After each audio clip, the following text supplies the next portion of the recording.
Would that it were so simple to make a decent plot. Hey, I'm Anthony with the Geek Domination, and I just saw a movie, the latest Coen Brothers film, Hail Caesar. Needless to say, it's a Coen Brothers movie, and I, being a really big film fan, know them and really respect them and love their work. Oh Brother, Where Art Thou? Lebowski, hell, even Burn After Reading. I still enjoy that movie, even though most people don't get it or don't like it. Fine. So I'm a bit of an apologist. Put that into the frame of your mind here. I'm gonna go ahead and tell you this, and it's not gonna be what you probably want to hear. This movie is boring. It's boring, and it's pointless.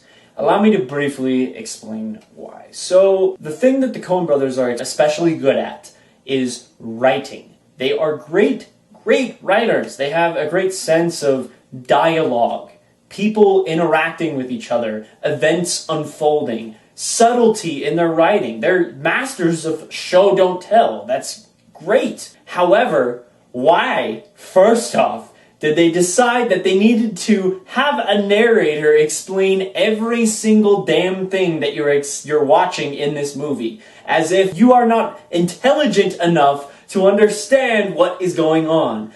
I know that this group that is talking about communist philosophy are a group of communists. I don't need the narrator to say, and this is how he found himself in a communist, I don't need the narrator telling me every damn single thing of the movie. And what he does tell you is really pointless and irrelevant. Why did this matter? The narrator gonna tell me? Nope, he's just gonna tell you what you just saw. Not why it's important, or give you any behind-the-scenes detail of what's going on. No, the narration is pointless and irrelevant. That is your first mistake right there. Secondly, actors and characters. The actors actually, to its great benefit, the actors do a really good job in this movie.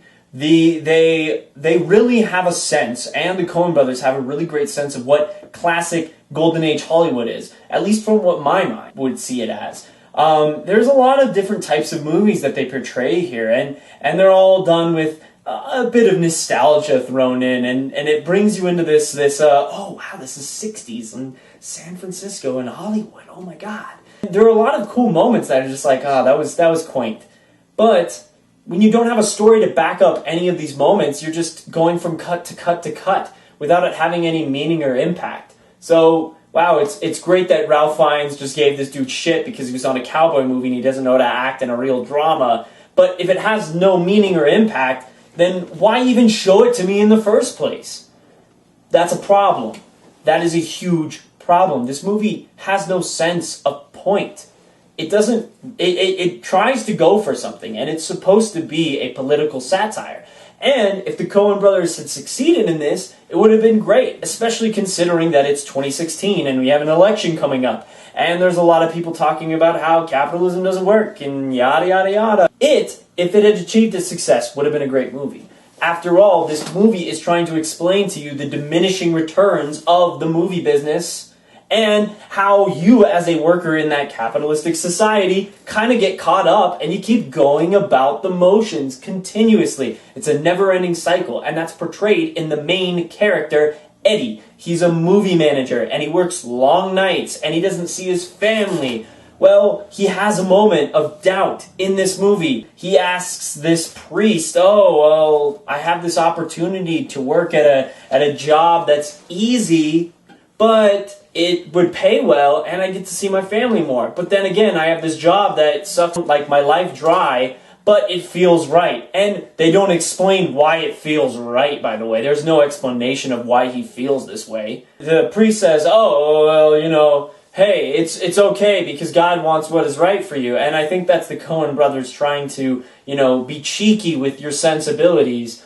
But then again, he just goes back to his job by the end of the movie, and it's all hunkadory again, la da da da da. Hey, I feel right because it's good that I'm back in my job that's killing my life. No, I guess that's funny to the Coen brothers, and I guess they thought you would find that funny. But if there's no reason for what's going on here, then you don't care. The character development and the pacing are just terrible.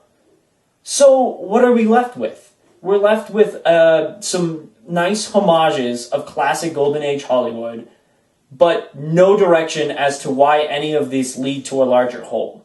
There's some cheeky humor here and there that you're gonna have a ha, oh, ha, that ha. You get chuckles, but nothing more than that. And for the Coen brothers, where they can make you laugh out loud hysterically, it's very underwhelming. And there's no point to this movie. I can't stress that enough. And again, for a Coen brothers movie where they're trying to tackle larger concepts and show you things subtly, it doesn't deliver.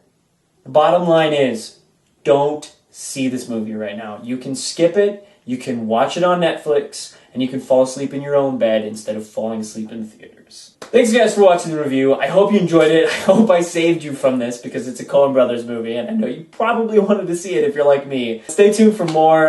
We had a bit of a hiatus in January as I decided to skip the trash season. But Deadpool's next week, and I am looking so forward to it. So until then, guys, later.